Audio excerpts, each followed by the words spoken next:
Today we're going to look at some movement through the spine, so the lower spine and in particular our QL muscle. This is one that can become quite sticky and tight if we're sitting at a desk a lot during the day. For those of you that are cyclists, when we're positioned on the bike for a long period of time, and it's a really nice muscle to release. So starting in a comfortable seated position, whatever that may be for you, and we're just going to stretch out towards the side and up towards the ceiling to start with. So taking both arms out, reach all the way up towards the ceiling, breathing in. And as we exhale, you're going to lean over towards your right hand side. So take the right hand to the floor, the left arm reaches all the way up towards the ceiling and then leans over. And just go as far as feels comfortable for you without the rounding of the spine and coming forward. So we still want to be open this way. Take it back up towards the ceiling, both arms up, and then go over towards your left hand side. So the left hand comes to the floor and the right arm this time reaches up and open. You might see a significant difference in the space on either side. Absolutely fine and absolutely natural. Good, come back towards the ceiling, lift both arms up and then release them to the floor. We're just going to separate the legs, so straighten them out in front of you, and you may come to here or you may be able to come right out towards here. From here we're going to do exactly the same but just leaning towards the leg. So both arms go up towards the ceiling and we take that left hand up towards the ceiling and the right hand down towards the right leg. Again, trying to avoid that rounding forwards and keeping open. If it helps you to bend the elbow of the upper arm and draw back, then we're trying to create length here through the side of the body towards the back of the spine. Breathing in and breathing out. Back up to center. Take it in the opposite direction. Left hand comes down, right arm goes up towards the ceiling. Option again to bend the elbow if it makes it more accessible for you, or to keep the arm long, reaching up and over. Trying to pin the sit bones still down towards the floor. Come back to the center, drop both arms down beside you. An alternative for that, if this is really not accessible for you, is to bend one leg. So we take the left leg, we bend it in, and then we lean again towards the side.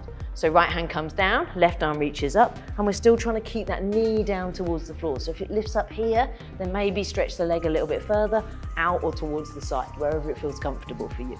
Again, creating the length through the side of the body, opening up, keeping the chest facing forwards. Switching sides, so straighten out the left leg and bring the right leg inside. Taking the left arm down towards the floor, right arm reaches up and over. Again, that option with the bent elbow keeps the chest open, but remember the focus today really is here on the bottom of the spine, the sides of the spine. Good, coming back to center. Bring both legs in and roll yourself over all the way into down dog. So hands towards the front of the mat, tuck the toes and lift the bottom up. Have a little wiggle as always when we get to down dog, moving the legs from right to left, shifting the weight from side to side. You're going to take your right leg all the way up towards the ceiling.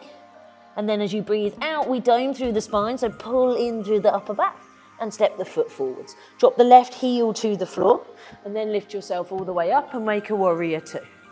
So we're looking forwards over the middle finger, just trying to find the base of our pose. So pressing down through the feet, lift the toes a little bit, give them a wiggle, push through the heels and the toe joints. Good, and then straightening the front leg, you're going to reach forwards as far as you can. So here we're lengthening through the sides. Go long for as long as possible. Keep reaching a little bit further forward and then tip from the hip. Right hand can come down to the floor. If you have a block and you want to place it on the inside edge of the foot or the outside edge of the foot, please do so, finding a surface to press down onto. And then we lift up through the left side.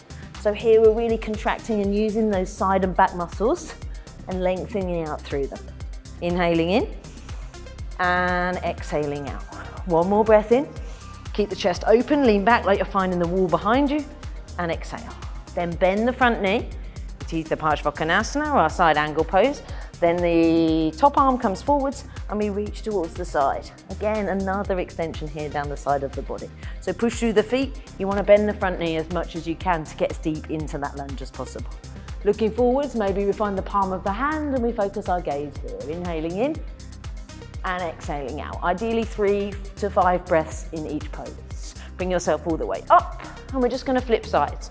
So if you use the block, bring it with you, take it to the other side, straighten through both legs, take the arms out towards the side and then turn to face the opposite direction, bending into the knee warrior two to start with. Finding the base of your pose again, so lift the toes, wiggle them, push down through the heels and the toe joints, and then look forwards. Straighten the front leg. As you do so, the hips should push back, and then we connect right through the center of the body. Reach as long as you can, for as long as you can.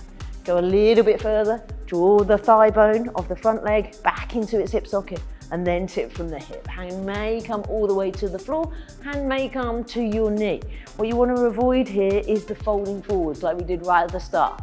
So we want to keep open. We want to still lift up towards the ceiling. We want to create that length here, opening up those muscles. Breathing in and breathing out. Good, bend the front knee, side angle pose. So then the upper arm leads forwards and we reach long. Again, press down through the feet, wiggle the toes, free them. And then focus on that length we're creating. So here through the side of the body, length right through to the fingertips and down to the back toe. Breathing in and breathing out. One more inhale and exhale. Bring yourself all the way up and just go slowly on that change. So here we're using those muscles to really move the body. Take the feet so both face towards the front.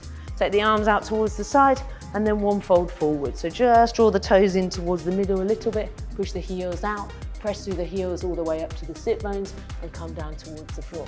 Just walk the hands forward for here.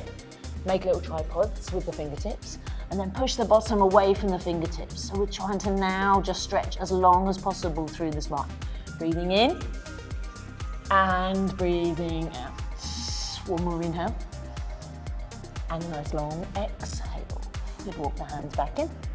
Press into the floor, wiggle your feet in until they become hip distance and end with a fold. So just let the head become heavy, the arms become heavy. You can bend the knees if you need to. I'll turn so you can see. You can keep the legs super straight or come all the way down towards here and just feel that release all the way from the tailbone up through the lower spine into the middle spine. Tuck the chin to the chest, roll yourself all the way up.